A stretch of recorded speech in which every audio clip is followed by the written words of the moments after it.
trying to get this camera set up so that you can see what I'm doing on the table. But I am failing miserably.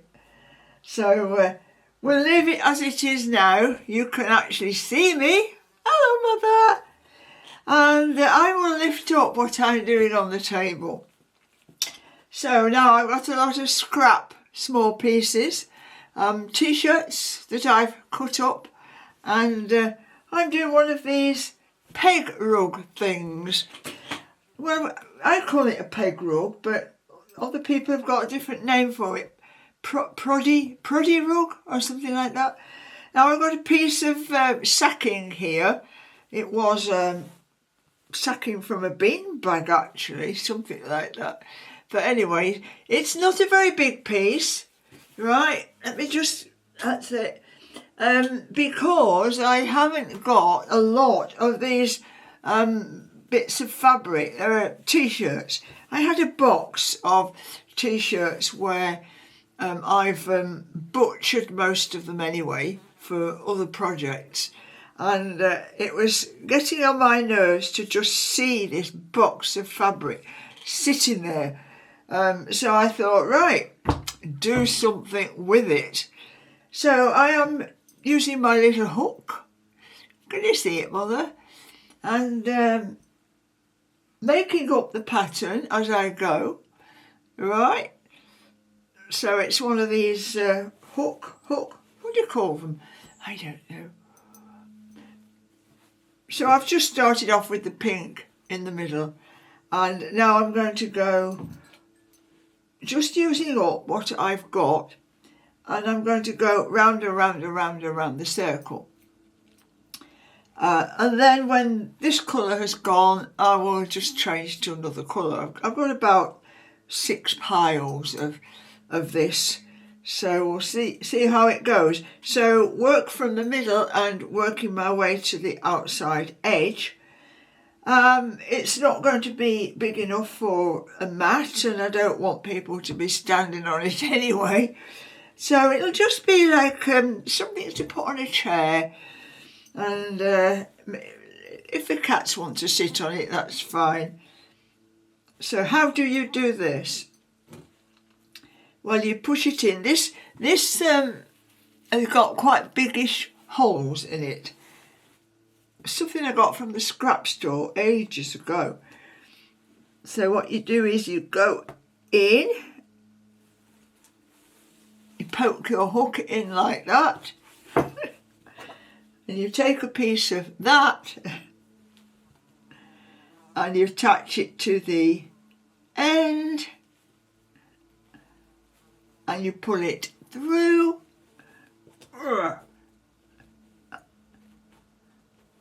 and then you pull it through itself again. You create a loop, so you pull the ends through the loop. I think I've done something like this before on a previous video. I think I called it hook a loop or something like that.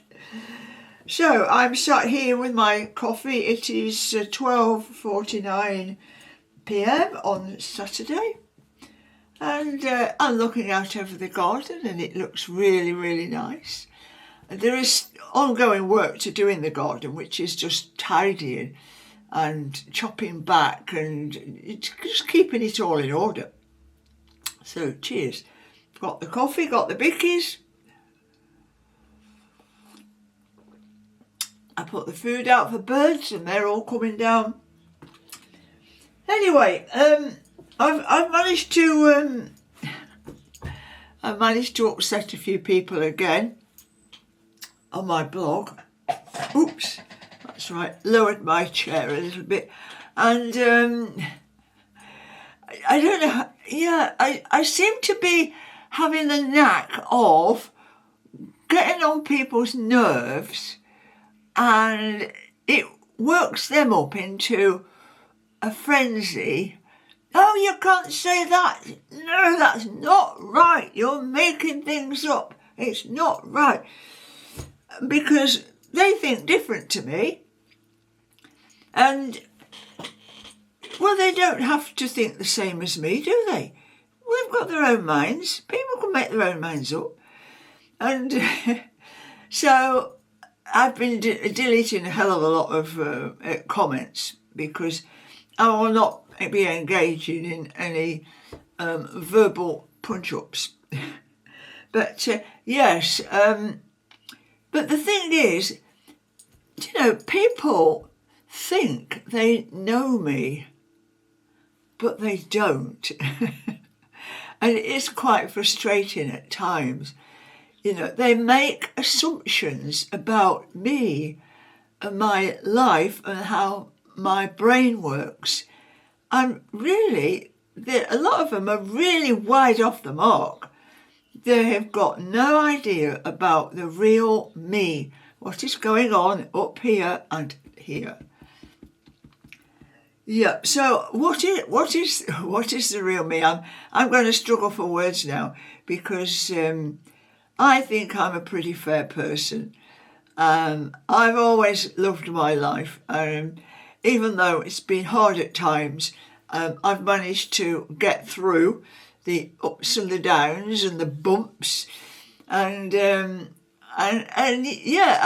I've got where I am through hard graft, sticking to my principles, and my principles are fairness, being fair to people. I try to be fair to people, but when you're constantly trolled by nasty comments, it is quite difficult.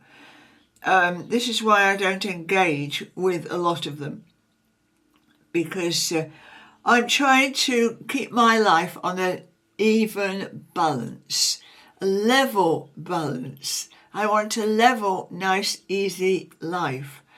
And in the past, I've been a bit of a campaigner for women's rights, obviously because of my job, because I had to fight for everything that I wanted to do, everything that I've achieved, because in the early days there were so many people against me, and I was bullied relentlessly.